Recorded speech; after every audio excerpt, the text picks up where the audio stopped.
Assalamualaikum warahmatullahi wabarakatuh. Bismillahirrahmanirrahim. Alhamdulillahirabbil alamin. Wassalatu wassalamu ala Rasulillah wa ala alihi wa sahbihi wa mawala. Bersyukur kita kepada Allah dan mengucapkan alhamdulillahirabbil alamin. Berselawat kita kepada Rasulullah dengan melafazkan Allahumma shalli ala sayyidina Muhammad wa ala sayyidina Muhammad. Yang kami muliakan Al-Mukarram Dr. kita Syekh Anas Jaber, yang kami muliakan para ulama, ustaz yang sama-sama kita hormati, ketua BKM Masjid beserta jajarannya, tak dapat kami sebut satu persatu. Semoga di subuh hari ini kita mendapatkan keberkahan dari Allah Subhanahu wa taala. Amin ya rabbal alamin. Baik, sebelum kita memasuki tausiah guru kita Syekh Jaber, terlebih dahulu kami mengenalkan profil beliau. Beliau merupakan salah satu adik kandung almarhum Syekh Ali Jaber. Beliau merupakan kakak beradik berjumlah 12 bersaudara. Kira-kira ada yang tahu beliau ini anak berapa, ayah bunda? Ada yang bilang 8, ada yang bilang 7. Beliau merupakan anak yang ke-11 dari 12 bersaudara. Di usia 12 tahun dia sudah hafal Al-Quran 30 juz. Di usia 14 tahun beliau menjadi imam beberapa masjid, yaitu rawatib dan Ramadan yang ada di masjid beberapa kota yang ada di Madinah. Kemudian di tahun 2013 sampai 2017 beliau dipanggil ke Indonesia tak lain menjadi imam beberapa masjid yang ada di Indonesia. Salah satunya Masjid Sunan Kelapa yang ada di Jakarta. Kemudian di tahun 2018 sampai tahun 2021 beliau mengajar di pondok pesantren almarhum Syekh Ali Jaber.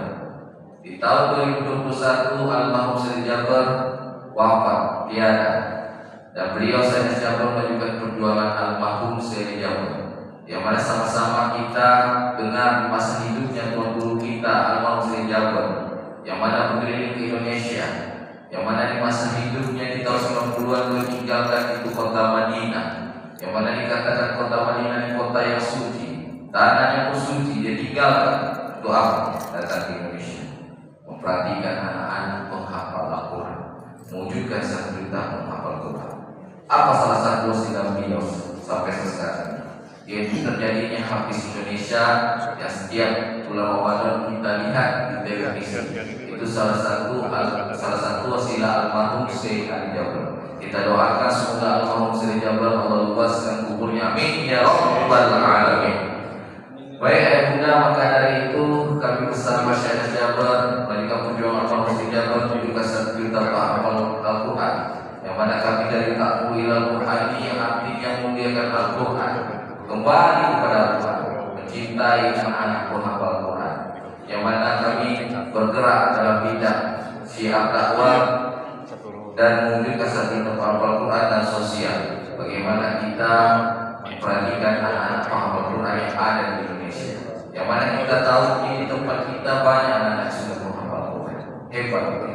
Tapi ada saudara kita di luar sana butuh daripada perhatian kita. Maka dari sinilah yang mudah nanti izinkan ajaran tim kita menjalankan perjalanan untuk program syiar dakwah kita mewujudkan satu kita penghafal Quran. Maka di subuh hari ini dikatakan ma'akal ta'fa'ilah, apa yang kita makan semuanya akan menjadi busuk. Allah bisa ta'fa'ilah, kita pakai ini semuanya menjadi labu. Allah saudara ta'fa'ilah, yang kita sedekahkanlah itu menjadi tolong kita. Kepada tim persilakan dengan senang hati. Sambil berjalan mari kita berselawat kepada Rasulullah sallallahu alaihi wasallam. Tawassalna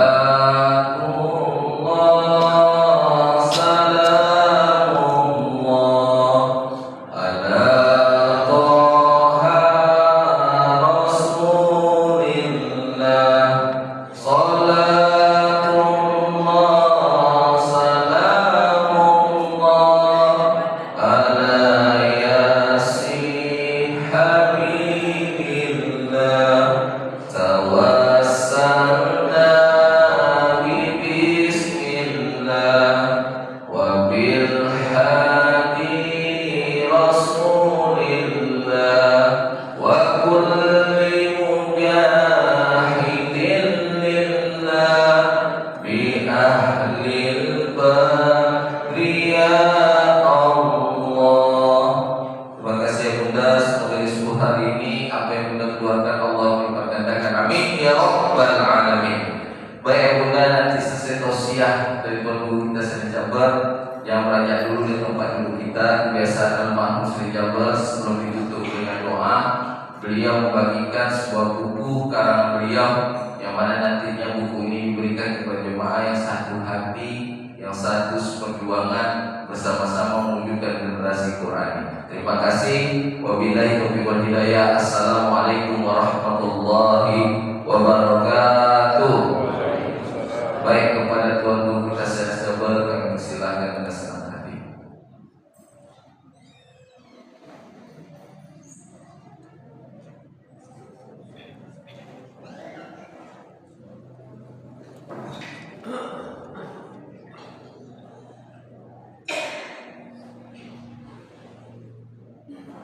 Bismillahirrahmanirrahim. Assalamualaikum warahmatullahi wabarakatuh.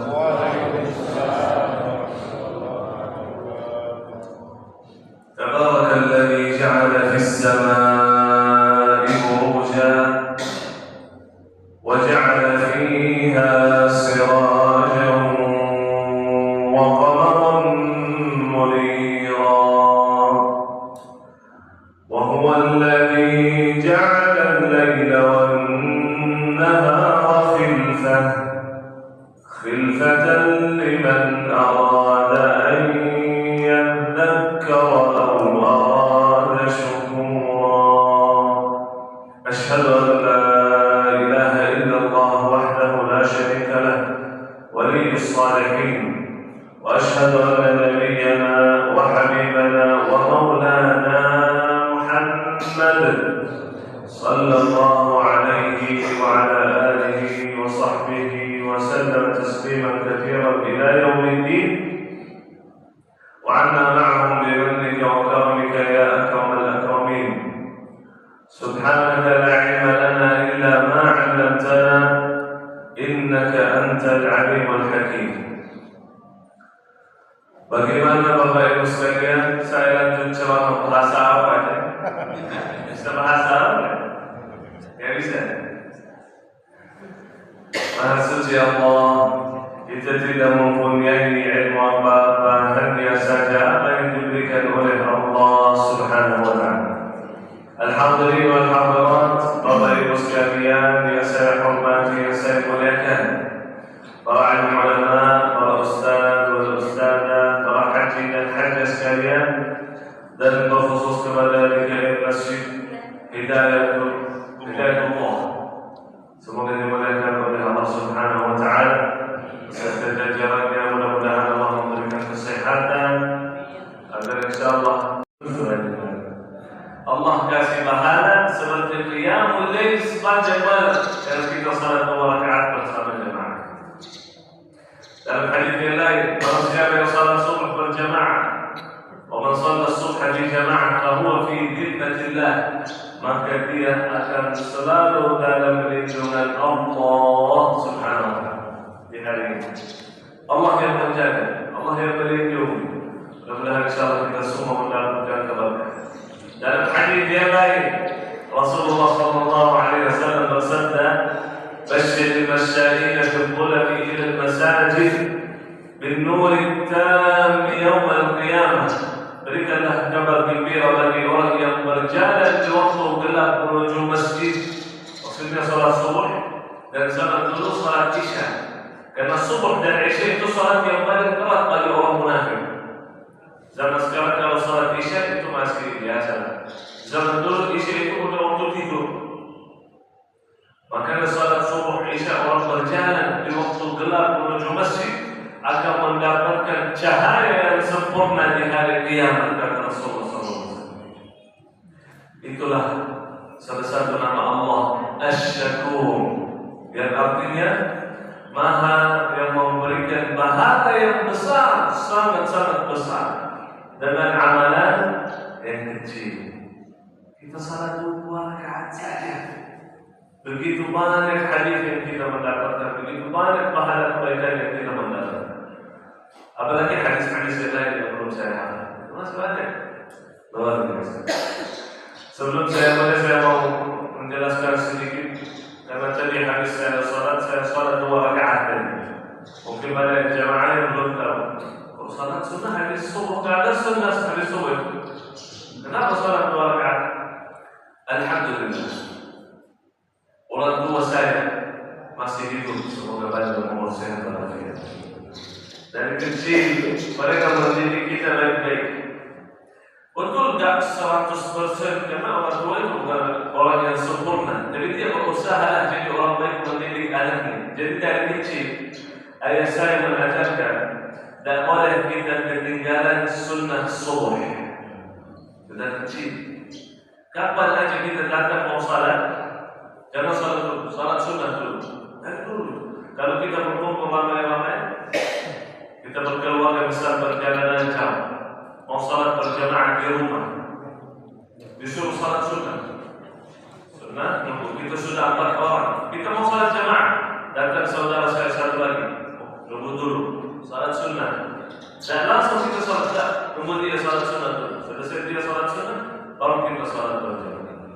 Jadi barang siapa yang terlanjur salat subuh berjamaah karena ketinggalan waktunya, udah azan, udah iqamah, udah masuk waktu salat, maka kita salat berjamaah. Habis salat boleh kita namanya qadha. Mana Rasulullah kelewatan, Rasulullah SAW pernah kelewatan salat sunnah. Jadi Rasulullah mau salat sunnah, ternyata datang orang dari luar kota bertanya kepada Rasulullah, sampai kelewatan waktunya dari zuhur sampai asar. Jadi Rasulullah tidak salat sunnah habis zuhur. Habis salat asar, Rasulullah salat sunnah. Sahabat heran, salat apa ini? Kata Rasulullah, itu salat sunnah zuhur. Kelewatan karena tadi ada orang bertanya sampai asar. Makanya itulah kata ulama, kalau sunnah itu ketinggalan boleh sesaat ingat langsung qadha, supaya Allah Subhanahu wa taala memberikan insyaallah pahala yang luar biasa. 2 rakaat sunnah subuh tahu pahalanya seperti apa? Lebih baik daripada dunia dan seisinya. Allahu akbar. 2 rakaat lebih baik daripada dunia dan seisinya. Itulah artinya yang dunia tidak ada artinya di sisi Allah. Gak lebih dari sayap nyamuk. Sayap nyamuk lebih bagus daripada dunia dan seisinya. Mudah-mudahan insyaallah kita Bapak Ibu sekalian semoga Allah memberikan hidayah taufik istiqamah di jalan Allah. Amin ya rabbal alamin. Pada kesempatan ini yang berbahagia, ana sedikit ingin memberikan cerita. Karena yang saya ngerti dari agama Islam adalah kita menjadi contoh. Allah Subhanahu wa taala berfirman, "Inna Allah la yughayyiru ma biqaum."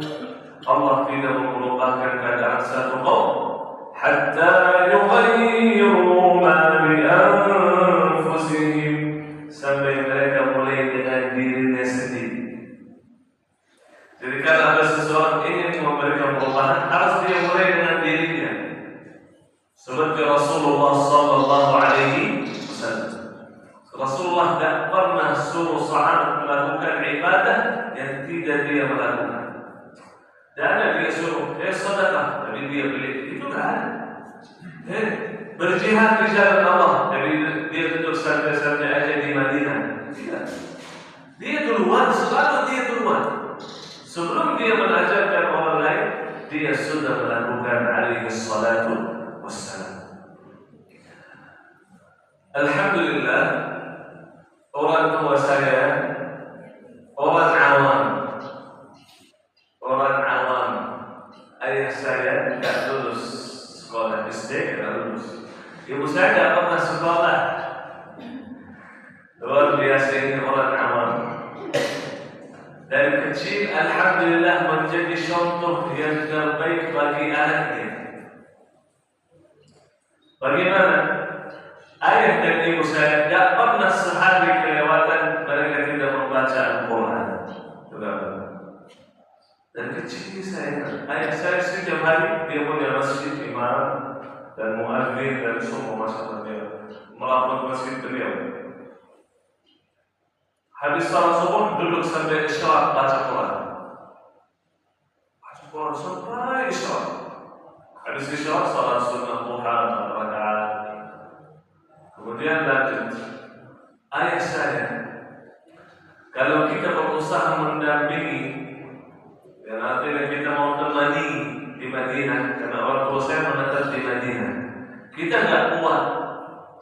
Kita anak muda ini nggak sanggup.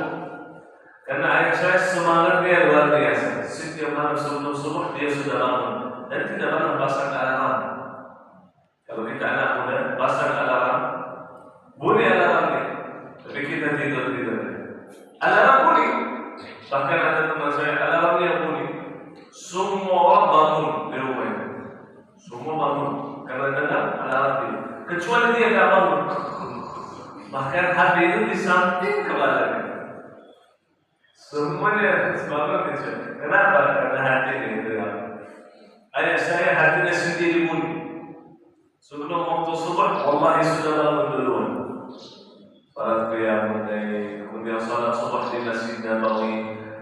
Habis itu duduk sampai isyraq. Kadang-kadang salat di Masjid Nabawi, kadang-kadang di Masjid beliau sendiri. Jadi sekarang setelah tua dia tinggalkan masjid untuk orang lain. Jadi sekarang selalu di Masjid Nabawi. Habis salat subuh duduk sampai isyraq. Habis itu salat duha. Habis itu pergi ke supermarket beli air, beli makanan, bagi-bagi kepada orang yang di rumah sakit. Saya setiap hari mampir ke rumah sakit. Bukan karena ada orang yang dia kenal, tak kenal sama sekali. Cuma datang, Assalamualaikum warahmatullahi wabarakatuh. Semoga cepat sembuh, semoga sehat walafiat. Allahumma rabban nas adhil bas, ishfihim anta syafi mu'afi, shifaan la yughadiru saqama. Itu setiap hari. Datang, salam, doakan mereka semoga cepat sembuh. Lanjut, kasih air. Puasa Senin Khamis, dan Senin Khamis itu selalu ayah saya punya sufrah yang untuk berbuka puasa. Jadi ayah saya sediakan makanan minuman kepada orang yang mau berbuka puasa. Itu setiap Senin Khamis tidak pernah ketinggalan. Dari kecil saya masih. Alhamdulillah, orang awam ini, orang awam Allah memberikan 12 anak. Mungkin sedikit saya jelaskan. Ibu saya adalah istri yang kedua. Ada jamaah belum? Ibu saya adalah istri yang kedua. Istri ayah yang pertama baru beberapa bulan meninggal, semoga Allah merahmati beliau. Anaknya cuma satu. Kenapa ayah saya nikah yang kedua? Bukan dia yang cari. Enggak. Jadi datang kakek saya, ayah ibu datang. Dia bilang, Syekh Saleh, saya mau menawarkan anak saya, anak gadis saya. Kata ayah saya sudah punya istri. Kata kakek saya, gak apa-apa jadikan yang kedua. Kata ayah saya gak punya uang. Kata kakek saya, gak apa-apa, aku gak cari uang. Saya datang menawarkan anak saya. Bukan anak saya sakit atau kurang bagus atau gak sakit. Padahal wallahi ibu saya lebih sakit daripada istri yang pertama. Jauh lebih sakit. Bukan karena ibu saya bilang begitu. Betul sekali. Karena ibu saya campur, darahnya campur Arab, Indonesia. Jadi ibu saya keturunan Indonesia. Saya juga keturunan Indonesia. Kalau tidak percaya, cek darah saya, merah putih. Makanya kata kakek saya nawarkan, bukan karena ada kekurangan di anak saya, tidak. Karena saya masih gadis, cantik, alhamdulillah, terkenal juga, marga besar kita. Jabir juga ibu saya, makanya Jabir. Saya nawarkan anak saya karena saya lihat engkau adalah orang yang saleh. Dia menjadi contoh, jadi depan orang, dia selalu begitu dari dulu, bukan baru beberapa tahun. Dari dulu ayah saya sebelum almarhum Syekh Al-Jam lahir, berarti 40 tahun lebih. Karena almarhum Syekh Al-Jam lahir 76. Dari dulu itu ayah saya begitu, masya Allah. semangat wajib, ibadahnya, akhlaknya selalu senyum. Ayah saya itu selalu, gak pernah saya lihat ayah saya itu, gak pernah cemburu, selalu senyum. Makanya saya alhamdulillah Allah senyum belajar dari ayah. Bukan saya lahir begitu. Banyak orang bilang, Masya Allah siapa senyum. Ya, waktu lahir saya nangis, saya senyum. Jadi karena kita latihan, belajar dari ayah, makanya bisa. Tabassumuka fi wajhi akhika laka sadaqah. Senyum kepada saudara sedekah bagi. Luar biasa ditawarkan anaknya jadikan istri yang kedua. Alhamdulillah, nikah ayah saya dan ibu saya tinggal di satu kamar. Setelah alhamdulillah ibu saya melahirkan lima anak yang pertama, karena 5 anak yang pertama antara mereka nggak ada 1 tahun. Yang artinya anak pertama lahir, habis itu ibu saya selesai masa iddah, kemudian ibu saya langsung hamil lagi, nggak haid. Kemudian melahirkan anak kedua, selesai masa iddah, hamil lagi. 5 anak yang pertama begitu aja. Ibu saya nggak pernah haid 5 anak pertama. Jadi antara almarhum Syekh Ali Jabir, almarhum Syekh Ali Jabir nomor 1, sama adiknya cuma 10 bulan, kurang lebih begitu. Setelah 5 anak baru istirahat. Jadi luar biasa. Setelah Allah memberikan 5 anak, baru ayah saya cari 1 kamar lagi. Jadi 2 kamar, 1 kamar untuk ayah dan ibu, 1 kamar untuk anak-anak. 1 kamar. Saya pun lahir di kamar itu. Hidupnya sangat sederhana, tapi niat kakek saya yang baik, tujuannya lillahi ta'ala dia menikahkan anaknya, Allah memberikan keturunan saleh dan salihah. Menghafal Al-Quran, alhamdulillah. Ayah saya di Madinah, mereka bagi dia ayahnya para imam, karena semua anaknya 9 laki-laki, semuanya jadi imam di kota Madinah. Makanya dibantu ayahnya para imam. Kalau ada juga 3 perempuan, kalau perempuan bukan imam. Jadi alhamdulillah 3 perempuan ini guru ngaji Quran. 3-tiganya ini guru ngaji Quran. Salah satu kakak saya perempuan, dia hafal Quran dengan 10 riwayat. Bukan 1 riwayat kita yang baca, 10 riwayat. Alhamdulillah, jadi kita keluar dari Al-Quran. Mudah-mudahan Allah Subhanahu Wa Taala memberikan kemudahan bagi kita semua untuk menjadi ahlul Quran, insyaallah. Amin. Makanya almarhum Syekh Ali Jabir datang ke Indonesia tujuannya apa? Mewujudkan 1 juta penghafal Al-Quran, kata Syekh Ali Jabir, supaya menikmati hidup ini dengan Al-Quran. Dan beliau menjadi contoh, masya Allah, selalu memuliakan Al-Quran, memuliakan ahli Quran. Sampai kemarin di acara Hafiz Indonesia sendiri saat beliau ketemu dengan Najah. Tahu Najah? Najah itu luar biasa. Badannya tidak normal, tapi sebenarnya akalnya tidak normal. Tapi hafal Quran 30 juz, hafal nomor halaman, hafal nomor ayat, hafal nomor surah. Depan mata saya orang bertanya kepada Najah, Najah baca halaman 291 ayat yang paling bawah. Dia baca. Saya kata kok bisa begitu? Ternyata firman Allah Subhanahu Wa Taala, ولا تطع من أغفلنا قلبه عن ذكرنا. Jangan anda bertaat kepada orang yang Allah Subhanahu Wa Taala menjadikan hatinya lalai tidak berzikir.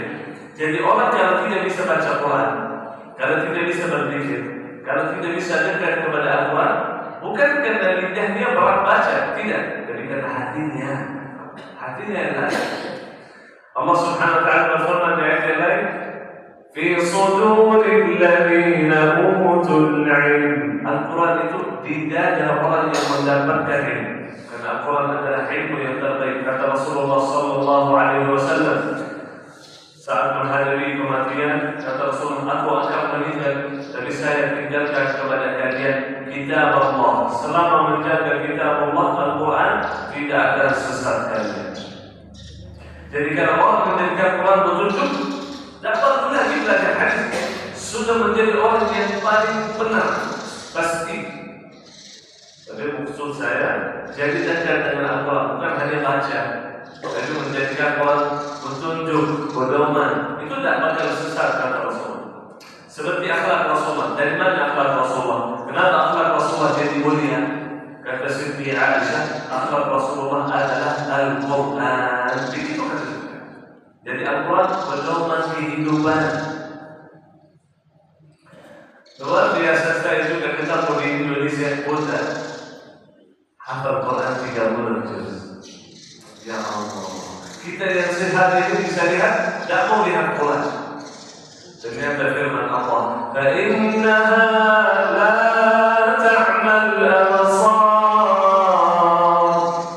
وَلَكِنْ تَعْمَى الْقُلُوبُ الَّتِي فِي الصُّدُورِ. Sesungguhnya bukan mata yang buta, dari hatinya yang buta. Hati, kalau hati sudah buta, lihat Rasulullah.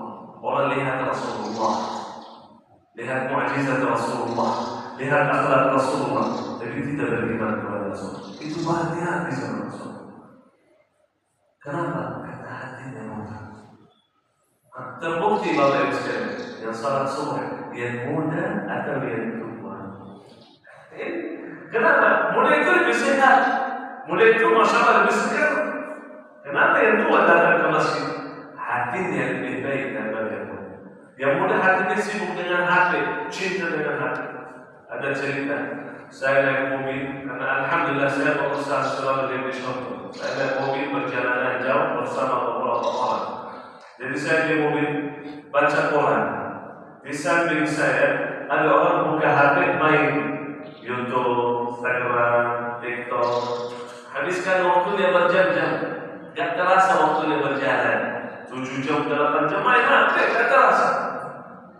Saya baca Quran terus sampai dia sadar diri. Astagfirullah, Syekh dari tadi baca Quran, terus saya main HP aja. Saya ikut aja deh. Dia langsung buka aplikasi Quran, baca Quran. Saya bilang alhamdulillah. Padahal saya gak suruh baca Quran, saya cuma jadi contoh bagi dia. Dia langsung baca Quran. Tapi habis 1 menit hilang suara dia. Kenapa ini? Kenapa berhenti baca Quran? Saya lihat, dia ada tidur. Jadi dia main HP 1 jam, gak pernah ngantuk. Baca Quran 1 menit, langsung tidur. Kenapa? Padahal Imam Syafi'i baca Quran 30 juz, dalam sebulan dia baca 60 kali.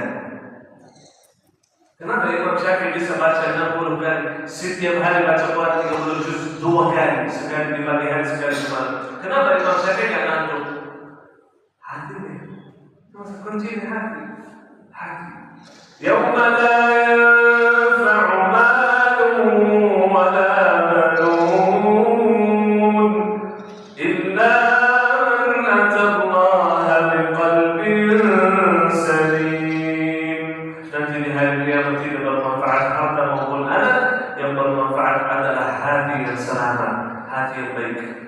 Hati yang baik bertemu dengan Allah selamat, dimasukkan dalam surga. Firman Allah, Salamun alaikum tibtum fadkhuluha khalidin. Selamat kalian karena Anda sudah baik, maka silakan masuk surga.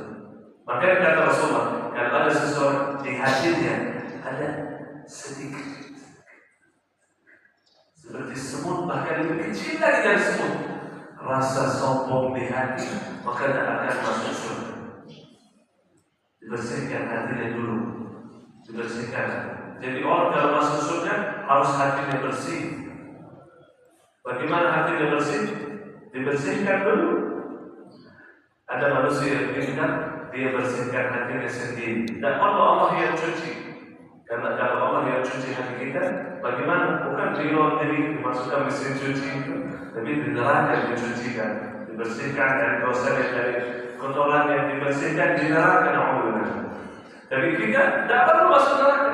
Taubat aja kepada Allah, banyak istighfar, banyak baca Quran. Kata Rasulullah, wa idza taba al-'abdu suqila qalbuhu. Kalau kita bertaubat kembali lagi kepada Allah, Allah bersihkan hatinya menjadikan putih lagi, kembali lagi suci. Yang mulia itu hatinya baik, hafal Quran. Anak kecil, saya tahu di Indonesia, wallahi, umurnya 5 tahun, 5 tahun. Wallahi hafal Quran 30 juz di Indonesia. Kaget.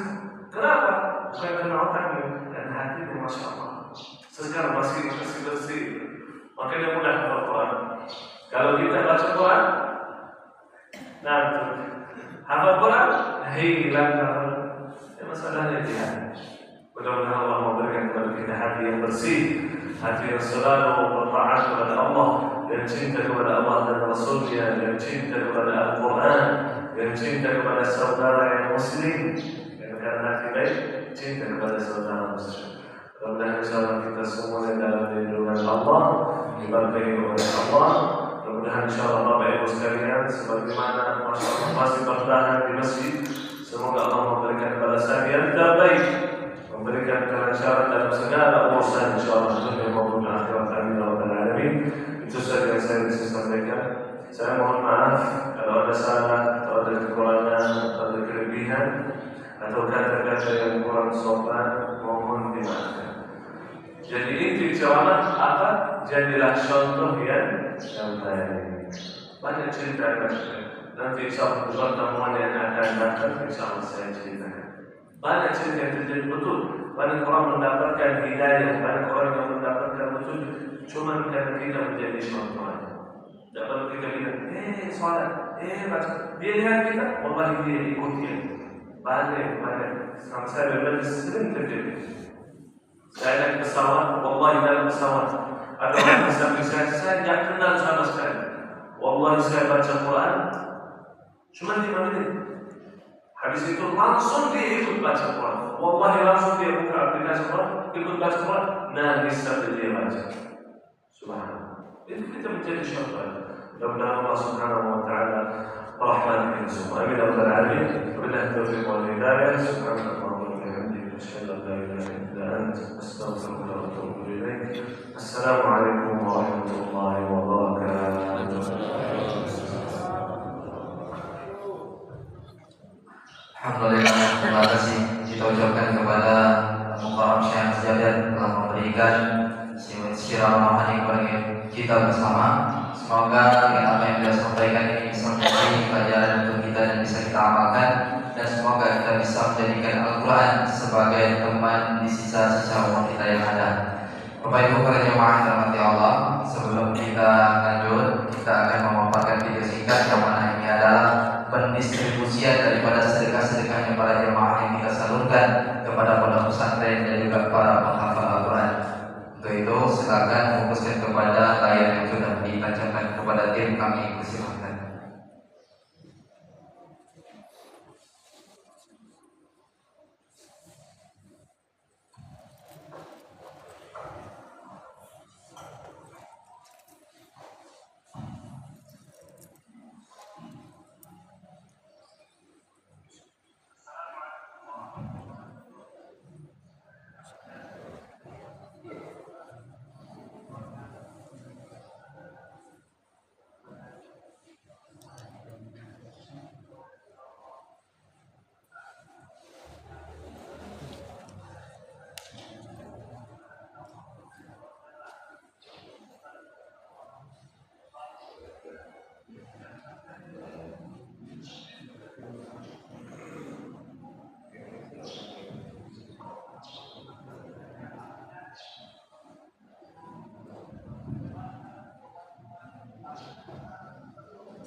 Alhamdulillah, Bapak Ibu para jamaah yang dirahmati Allah Subhanahu wa taala, itulah tadi video singkat yang dikemas oleh tim ini untuk membuktikan bahwasanya para jamaah yang bertanya, ini sedekah yang sudah disalurkan seperti apa? Alhamdulillah kita jadikan Al-Quran, Mushaf Al-Quran, Iqra dan juga rumah Quran atau rumah tahfiz sebagaimana jadikan 1 juta para penghafal Al-Quran. Tentunya Bapak Ibu ini kita bagi-bagi, alhamdulillah kita buat seperti dakwah, ada kita buat di Sumbar, ada kita buat di Sumatera Utara, ada kita disalurkan di Riau. Insyaallah kita distribusikan kemana kita buat seperti dakwah. Jadi kesempatan yang berbahagia ini kita buat di Pulau Jawa, semoga kita mendapatkan keberkahan yang sama. Jadi Bapak Ibu, kami mengajak Bapak Ibu untuk berkuliah langsung dengan Allah Subhanahu wa taala pada pagi yang berbahagia ini. Tentunya yang satu hati, satu perjuangan dengan almarhum Syekh Jabir untuk menjadikan 1 juta generasi para penghafal Al-Quran. Dan nanti insya Allah kita akan memberikan hadiah yang sama, yaitu 1 buah buku yang ditulis oleh almarhum Syekh Jabir dengan judulnya Meraih Pintu-pintu keberkahan dan rezeki. Bapak Ibu para jemaah, kita hidup di dunia tentunya mencari keberkahan dari Allah Subhanahu wa taala. Betul nggak Bapak Ibu? Apalah arti umur yang panjang kalau tidak ada berkah dari Allah? Apalah arti keluarga yang besar kalau tidak ada berkah dari Allah? Apalah arti kalau kekayaan tidak ada berkah dari Allah? Apalah arti kalau harta yang banyak tapi tidak ada berkah dari Allah Subhanahu wa taala di dalamnya? Untuk itu semoga dengan mendapatkan buku ini kita bisa membacanya, bisa mempelajarinya, karena di dalamnya amalan yang sangat ringan, tentunya amalan tentu cara Rasulullah SAW bisa diamalkan untuk para muda, orang tua, anak-anak, insya Allah, karena dia sangat ringan diamalkan, zikir-zikir yang sangat mudah dipahami dan kita amalkan. Jadi caranya bagaimana Bapak Ibu? Ketika kita bersama di dakwah di tempat yang lain, kita memberikan 10 penawaran yang ikut serta dalam membantu program dakwah yang mulia ini. Tentunya dengan sedekah komitmen. Ada yang sedekah alhamdulillah, ada yang menyalurkan rezekinya secara langsung alhamdulillah. Ada pun tidak langsung untuk bertahap. Kalau ada rezekinya besok, minggu besok, bulan besok, silahkan kita pada pagi yang berbahagia ini untuk berniat saja dahulu dengan niat yang baik, amal yang baik, insya Allah akan memberikan hal-hal yang baik kepada kita bersama. Jadi di tempat yang lain mereka itu 20 orang, 30 orang, bahkan lebih. Timbul pertanyaan Bapak Ibu, apakah mereka ini orang kaya raya? Jawabannya tidak, karena ada sedekah yang kita tawarkan sifatnya komitmen, tidak harus ditunaikan pada subuh pagi yang berbahagia ini. Bisa diansur, bisa ditransfer kapanpun. Ketika Allah SWT memberikan rezeki kepada kita, kami hanya mengajak berniat. Nanti kami akan memberikan 1 buah brosur yang di dalamnya ada nomor rekening kita. Kalau Bapak Ibu mau niatnya sekarang, memberinya menunaikan minggu besok, bulan besok, silahkan Bapak Ibu. Tidak ada batasan untuk membantu agama Allah Subhanahu wa taala. Kita hari ini sama-sama menuju meraih berkah dari Allah Subhanahu wa taala. Jadi Bapak Ibu para jemaah, caranya nanti ketika terpanggil hatinya, silakan angkat tangan, maju ke depan, terima cendera matanya. Setelah itu bisa foto bersama dengan tuan guru kita. Setelah itu bisa duduk kembali. Nanti ada tim kita yang mencatatkan nama serta nomor HP-nya. Ini untuk memberikan informasi bahwasanya seperti apa pendistribusian yang kita sudah salurkan. Nah setelah itu Bapak Ibu kami kembalikan kepada Bapak Ibu kapan waktu mau Bapak Ibu berikan. Insya Allah. Baik Bapak Ibu para jemaah, ambil keberkahan yang pada subuh berbahagia ini, karena kita dihadiri oleh malaikat yang Allah Subhanahu wa taala. Karena sedekah subuh ini Bapak Ibu, malaikat khusus yang Allah turunkan, sehingga Allah akan menunaikan hajat-hajat kita. Niat yang baik, insya Allah ketika kita niatkan untuk almarhum orang tua kita, maka orang tua kita akan mendapatkan pahala yang sama. Jadi almarhum Syekh Jabir tuliskan dalam buku ini Bapak Ibu, mereka akan mendapatkan cahaya yang begitu indah. Kata orang tua kita, ini cahaya dari siapa? Malaikat kata itu cahaya dari anakmu yang ikut serta membantu perjuangan dakwah para penghafal Al-Quran. Maka mereka menerima cahaya itu dengan gembiranya. Masya Allah Bapak Ibu, ketika kita sedekah untuk orang tua kita, maka kita mendapatkan 2 pahala. Pertama, pahala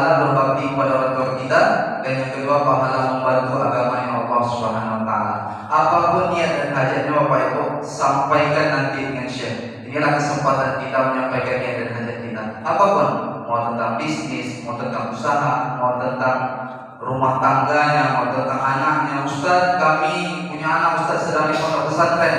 Semoga anak kami bisa menjadi para penghafal Al-Quran sama seperti keluarganya Syekh. Semoga dengan aminnya orang-orang yang lagi bermujahid bersabar di jalan Allah Subhanahu wa taala ini tentu akan mempersamai niat dan hajat kita Bapak Ibu. Ambillah kesempatan yang ada Bapak Ibu, karena kita tak tahu Allah akan memberikan kesempatan yang kedua kepada kita. Insyaallah kita surullah yansurkum. Barang siapa yang sanggup membantu agama Allah Subhanahu wa taala, pasti dan pasti Allah akan membantunya. Itu Bapak Ibu, izinkan kami mencari orang tua asuh untuk generasi para penghafal Al-Quran dengan mengucapkan kata basmalah. Bismillahirrahmanirrahim kepada Bapak Ibu para jamaah yang ikut serta membantu program dakwah yang menjadi. Kita buka di angka 3 juta rupiah. Bismillah, silahkan angkat tangannya. Masya Allah. Ada? Berniat saja Bapak Ibu. Bismillah. Ada? Niatkan untuk keberkahan umur kita, untuk keberkahan keluarga kita, untuk almarhumah orang tua kita Bapak Ibu.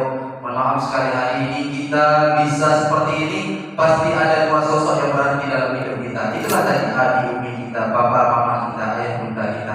Kalau rasanya kita Bapak Ibu ingin berbakti pada mereka, tak pernah kita berbuat baik pada mereka, atau tak sempat kita berjumpa, inilah waktu yang pas kita membantu generasi para penghafal Al-Quran. Maka mereka akan senang bergembira, ananda-ananda mereka ikut serta dalam membantu agamanya Allah Subhanahu wa taala. Masya Allah. Ada Bapak Ibu? Silakan. Masya Allah ayahanda kita. Takbir. Allahu Akbar. Silakan ayahanda kami maju ke depan, terima cenderamata, sampaikan niat dan hajatnya, semoga dikabulkan oleh Allah Subhanahu wa taala. Barangkali Bapak Ibu juga punya anandanya yang sedang kuliah. Syekh, semoga anak kami sukses Syekh. Semoga anak kami bisa selesai kuliahnya, skripsinya, sampai wisudanya, sampai dia diterima, dikerjakan di tempat yang baik dan layak Syekh. Semoga dengan aminnya keberkahan pada pagi yang berbahagia yang Bapak Ibu akan menyertai. Silakan ambil kesempatan yang ada Bapak Ibu. Hari ini banyak orang kaya raya Bapak Ibu. Banyak orang punya bisnis di mana-mana, tapi ketika tawaran agama untuk sedekah, maka mereka berdiam-diam saja. Tapi ada orang biasa-biasa saja. Kadang-kadang untuk makannya saja dia tak cukup. Tapi ketika ada tawaran agama diberikan kepada mereka, mereka dengan hati yang riang dan gembira untuk menerimanya. Jadi Bapak Ibu, bersedekahnya bukan orang kaya, tapi jadilah bersedekah kita menjadi kaya di sisi Allah Subhanahu wa taala. Bukanlah harta yang kita berikan ini berkurang, melainkan bertambah dan bertambah. Masya Allah. Masih ada Bapak Ibu? Untuk mengawali ajakan sedekah kita pada subuh yang berbahagia ini, diawali dengan niat saja dulu. Ustaz, kalau kami niat Ustaz, nanti kami dipanggil oleh Allah Subhanahu wa taala. Ustaz, kami belum menyelesaikan niat dan hajat kami, bagaimana Ustaz? Apakah kami tergolong orang yang meninggalkan hutang? Jawabannya tidak ada hutang piutang di antara kita. Mohon maaf sekali Bapak Ibu, 3 juta yang kita tawarkan ini bukan jual beli buku. Mohon maaf sekali, kita tidak diperbolehkan jual beli dalam masjid, karena itu diharapkan oleh Allah Subhanahu wa taala.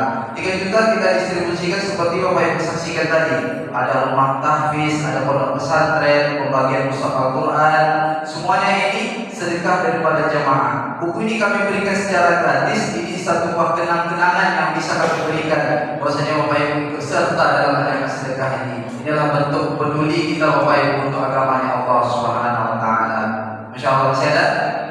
Bunda kami yang di belakang, ayahanda kami, masih ada? Ambil kesempatan yang ada Bapak Ibu, karena kita tak tahu Allah akan memberikan kesempatan yang kedua kepada kita. Jangan pernah takut bosan untuk berbuat kebaikan Bapak Ibu. Hari ini bersedekah, besok bersedekah lagi. Hari ini sholat subuh, besok sholat subuh lagi. Besok sholat zuhur lagi. Hari besok lagi sholat asar lagi. Besok sholat maghrib isya lagi. Karena agama itu perkara yang diulang-ulang. Untuk itu Bapak Ibu, jangan pernah bosan untuk takut berbuat kebaikan. Kita tak tahu kebaikan mana yang sebenarnya yang diterima di sisi Allah Subhanahu wa taala.